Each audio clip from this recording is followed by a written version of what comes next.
Penderitaan seringkali datang tanpa diundang, tanpa dapat diprediksi, seperti panah yang tiba-tiba melukai kita. Namun sering sekali yang terjadi adalah ketika kita sudah terkena panah dan menderita sakit, kita malah membawa penderitaan ini kemanapun kita pergi. Dalam ajaran Buddha terdapat perumpamaan yang menggambarkan bagaimana kita sering sekali menciptakan penderitaan berulang tanpa kita sadari. Ini terdapat dalam Salata Sutta. Bapak Ibu boleh membacanya, di mana Buddha Sakyamuni merespon pertanyaan-pertanyaan filsafat tentang cerita yang memperlihatkan esensi penderitaan dan bagaimana kita dapat memahaminya. Jadi dikisahkan ada seorang yang terkena anak panah.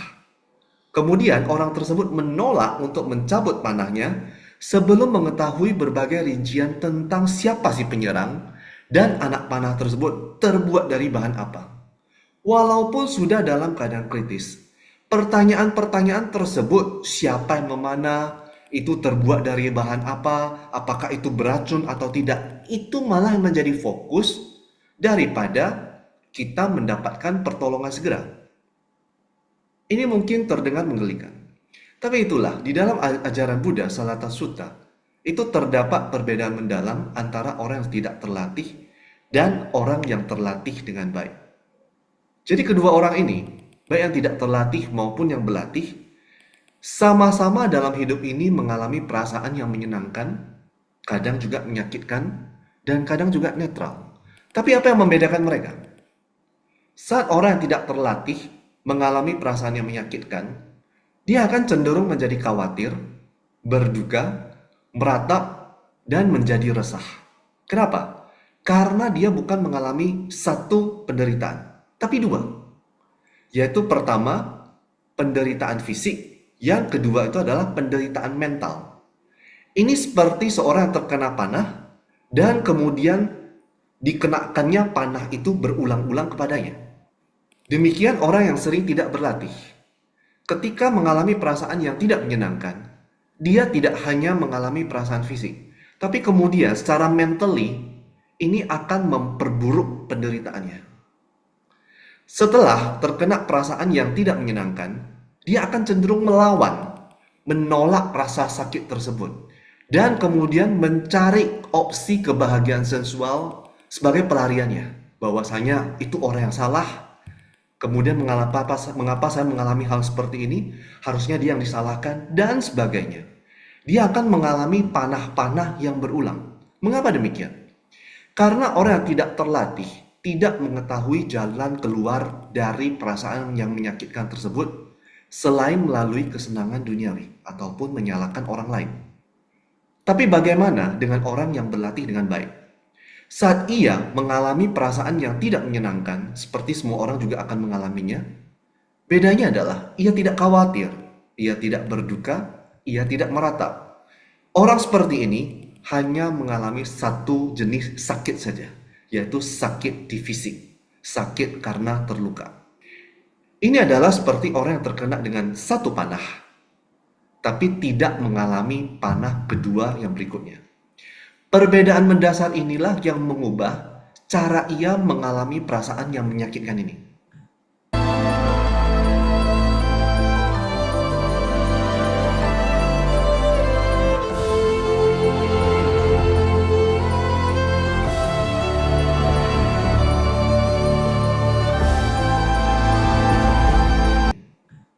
Penderitaan berulang dapat dipahami melalui konsep panah kedua dalam ajaran Buddha. Jika panah pertama adalah sakit yang tidak dapat dihindari dalam kehidupan ini, mungkin saja Anda mengalami ketidaknyamanan dalam keluarga, teman, kemudian mungkin juga dalam pekerjaan. Panah kedua adalah pilihan kita. Jika kita menolak kenyataan, maka kita akan mengalami panah kedua. Dengan bijak, Buddha sudah menjelaskan bahwa dalam hidup ini, kita tidak selalu dapat mengontrol panah pertama. Tapi panah kedua, itu adalah pilihan kita untuk menerimanya atau tidak.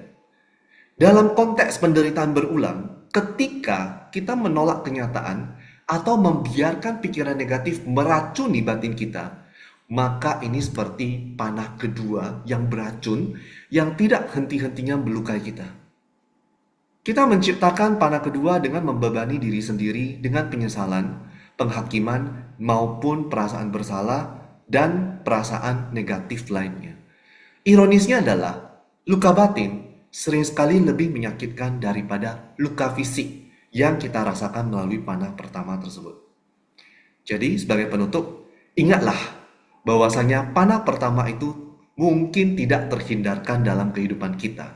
Tapi panah kedua adalah sebuah pilihan untuk Anda. Dengan menyadari bagaimana pikiran dan emosi kita itu dapat menjadi panah kedua yang memperburuk luka batin kita, mari kita memberi kesempatan untuk menghentikan siklus ini.